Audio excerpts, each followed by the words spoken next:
Hello everyone, कैसे हैं आप सब। होप करती हूँ आप सब ठीक होंगे एंड अपनी लाइफ को अच्छे से एंजॉय कर रहे होंगे। तो जैसा कि आप लोगों को थंबनेल देख के पता चल ही गया होगा कि आज मैं किस टॉपिक पे बात करने वाली हूँ। तो जो लोग हैं टाइम मैनेजमेंट के बारे में जानना चाहते हैं उनके लिए है, और जो लोग अभी टीचिंग एग्ज़ाम की प्रिपरेशन कर रहे हैं, सुपर टेट या फिर बिहार के लिए या फिर एमपी टेट जो भी है उसके लिए कैसे तैयारी करें उस पर मैं बात करूँगी। और कुछ लोग को ये भी है कि मेरा पीआरटी में सिलेक्शन कैसे हुआ है, तो उस पर भी बात करेंगे। तो वीडियो को लास्ट तक देखिएगा ताकि आप सभी को सारी बातें पता चल सके। तो जो लोग इस चैनल पे नए हैं उनके लिए तो सबसे पहले मैं बता दूं कि मेरा नाम है गीता और मेरा सिलेक्शन हुआ है बिहार बीपीएससी के द्वारा जो कराया गया था टीआरई 1 में मेरा सिलेक्शन हुआ है। और मैं यूपी की रहने वाली हूँ और मेरा सिलेक्शन मैं सबसे पहले बता दे रही हूँ कि जनरल मेल में हुआ है और ये कोई लक या बाई चांस नहीं हुआ है।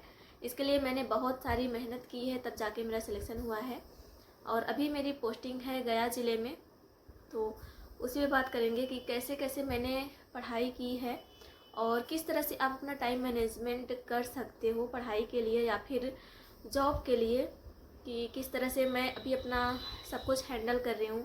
9 आवर की जॉब प्लस मेरी प्रेगनेंसी है 7 मंथ की, अभी 7 मंथ मेरा चल रहा है वो। और फिर यहाँ पे मैं अकेली रहती हूँ तो सब काम अकेले कैसे मैनेज करना है सब कुछ। तो जो लोग मेरे डेली व्यूवर्स हैं वो सब तो जानते हैं, बट कुछ लोग नए हैं तो उन्हें नहीं पता होगी, तो उस पर मैं बात करूँगी। तो चलिए स्टार्ट करते हैं। क्योंकि अभी जब तक मेरी प्रेगनेंसी नहीं थी तब तक तो मैं पढ़ाई कर रही थी, बट प्रेगनेंसी कंसीव होने से अभी मेरी पढ़ाई थोड़ी सी रुक गई है। क्योंकि 9 आवर की जॉब, फिर सुबह शाम अपना खुद को आराम देना वो बहुत डिफ़िकल्ट हो जाता है, उसके साथ पढ़ाई करना। तो अभी मेरी पढ़ाई स्टाफ हो गई है, बट जैसे ही मेरी डिलीवरी वगैरह हो जाएगी तो मैं अपना पढ़ाई फिर से स्टार्ट करूँगी। और कुछ लोग को पता ही है कि मैं किस चीज़ की प्रिपरेशन कर रही थी। तो अभी थैंक गॉड सुनने में ये भी आ रहा है कि जो 2 एग्ज़ाम की प्रिपरेशन मैं कर रही थी वो अभी 2025 में जाने वाला है। तो अगर 25 में जाता है तो अच्छी बात है, मैं कर पाऊँगी। और सुपर टेट भी 25 में ही आने वाला है, तो मैं उसकी भी प्रिपरेशन करूँगी। तो चलिए स्टार्ट करते हैं कि मेरा सिलेक्शन पीआरटी में कैसे हुआ। तो मैं पहले से ही पीसीएस एस्पिरेंट हूँ, तो उसी की प्रिपरेशन मेरी चल रही थी।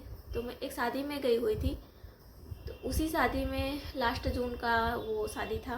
तो उसी में शादी में ही मुझे बातों बातों में पता चला कि जो बिहार गवर्नमेंट ने ये फॉर्म निकाला है, अदर स्टेट को भी अलाउ कर दिया है, वो भी आज।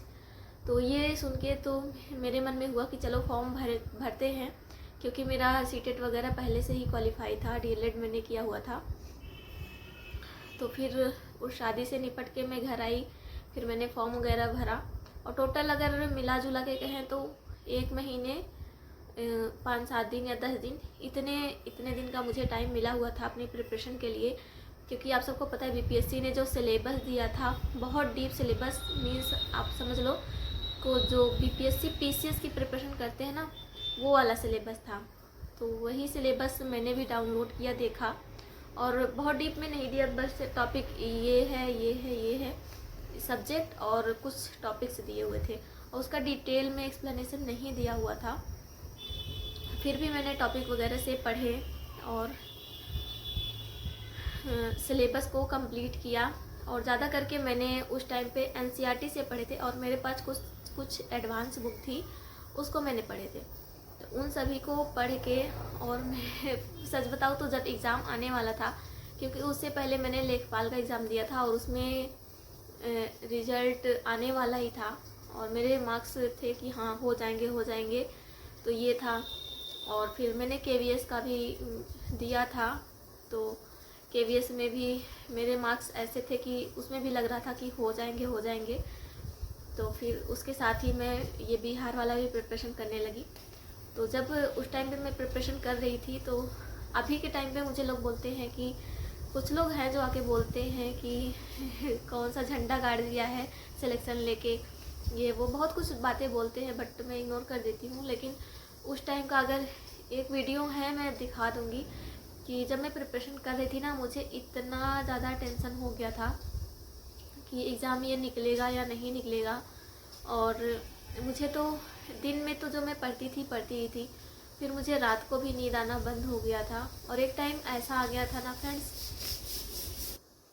कि उसमें मुझे दिन को तो मैं सोती ही नहीं थी, ये मान लो, और रात में भी मुझे नींद आना बंद हो गया था।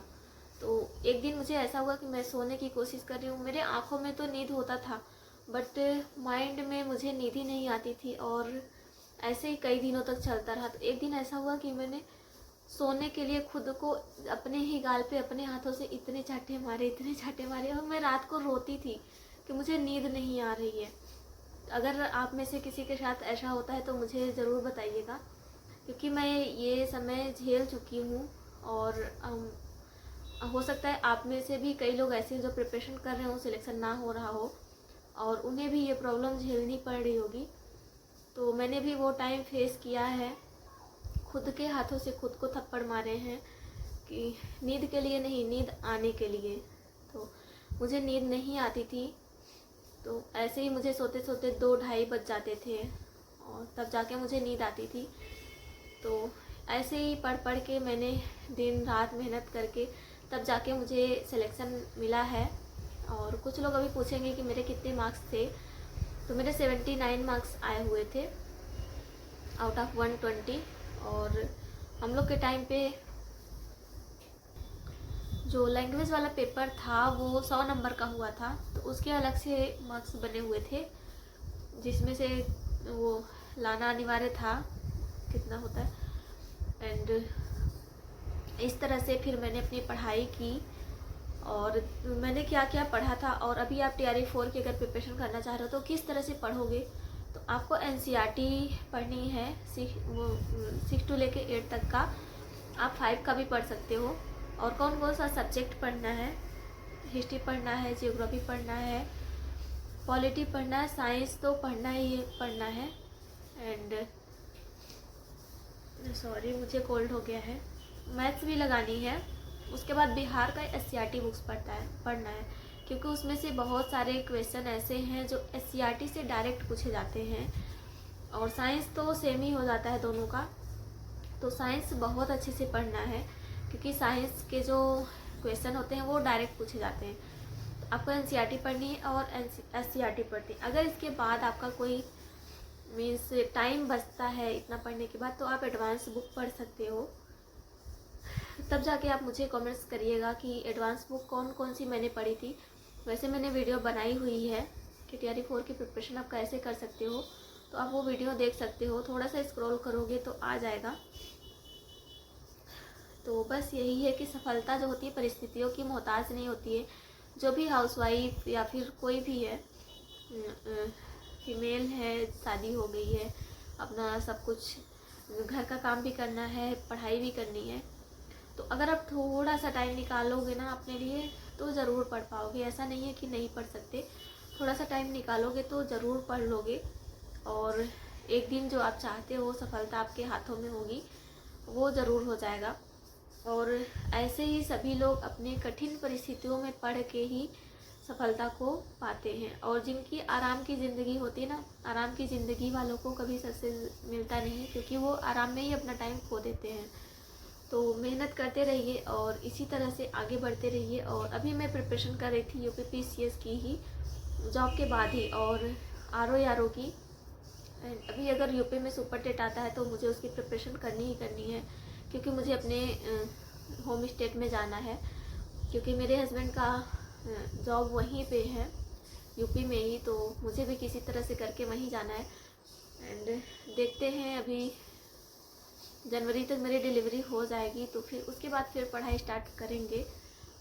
एंड आप लोग के कोई कमेंट्स या फिर कोई डाउट्स है तो मुझे ज़रूर भेजिएगा, मैं उसका रिप्लाई करूँगी कि किस तरह से आप अपना प्रिपरेशन कर सकते हो। बस थोड़ा सा टाइम मैनेजमेंट की बात है। एंड अभी मेरा है कि 9 आवर की जॉब है, उसके बाद भी अगर हम चाहें तो 3 से 4 घंटे 5 घंटे पढ़ सकते हैं, अगर पढ़ना चाहें तो खुद से। बट अभी मुझे क्या है कि मेरा प्रेगनेंसी का लास्ट ट्राइमेस्टर चल रहा है, तो मैं थोड़ा सोचती हूँ कि क्योंकि स्कूल में दिन भर चलना ही होता है, तो थोड़ा सोचती हूँ कि आराम कर लूँ। तो क्योंकि मुझे आराम भी 8 से 9 घंटे करना चाहिए, तो आराम करती हूँ। फिर सुबह शाम अपना खाना पीना जो रहता है वो, तो इसमें मुझे अभी टाइम नहीं मिल पा रहा है पढ़ने का। बट जो भी है इस सोच रहे होंगे कि जॉब में क्या पढ़ाई कर सकते हैं, तो ज़रूर कर सकते हैं। बस आपका कोई केयर करने वाला अगर आपके साथ में हो तो और अच्छा है। एंड अभी तो मैं यहाँ पे अकेले ही सब कुछ मैनेज कर रही हूँ, क्योंकि घर में उतने ज़्यादा लोग हैं नहीं, बहन लोग हैं, सबकी शादी हो गई है। एंड मम्मी पापा हैं तो वो अपना घर पे काम ही करते हैं, क्योंकि गांव में घर है तो गांव का जो होता है बहुत सारे काम वगैरह होते हैं, खेत है तो खेती होती है, तो बस यही सब है। तो मैं तो बस यही कहूँगी कि परिस्थितियों से हार नहीं मानिए। कोई भी परिस्थिति हो आप पढ़ते रहिएगा, सफलता एक दिन आपको ज़रूर मिल जाएगी। एंड हाँ, जो भी पढ़िएगा सिलेबस के अकॉर्डिंग पढ़िएगा, सिलेबस निकालिए और उसके लिए रेफरेंस बुक जो भी हैं उसको निकालिए, फिर एक एक पॉइंट सिलेबस का कंप्लीट करते जाइए। ऐसे ही आप कर सकते हैं। और ज़रूरी नहीं सारी चीज़ें किताब से ही मिल जाएं, कुछ चीज़ें हैं जो किताबों में नहीं मिलेंगी, तो वो आपको यूट्यूब से सर्च करके पढ़ना है। यूट्यूब पे सारी चीज़ें अवेलेबल हैं, हर चीज़ आपको मिल जाएंगी। तो अगर आप यूट्यूब से पढ़ेंगे तो आसानी से आप उसका नोट्स बना लीजिए, देन उसको रिवाइज करते रहिए। इस तरह से आप पढ़ेंगे तो ज़रूर आप एक दिन सक्सेस हो जाएंगे। एंड इसके अलावा अगर आपके कोई और डाउट्स है तो मुझे भेजिएगा। तो आज के लिए बस इतना ही करते हैं। होप करते हैं आप सबको वीडियो अच्छा लगा होगा। तो जो लोग भी चैनल पे नए हैं सब्सक्राइब कर लीजिए चैनल को, और एक प्यारा सा कमेंट्स ज़रूर भेजिएगा। मैं सभी के कमेंट्स को रीड करती हूँ। तो बाय बाय।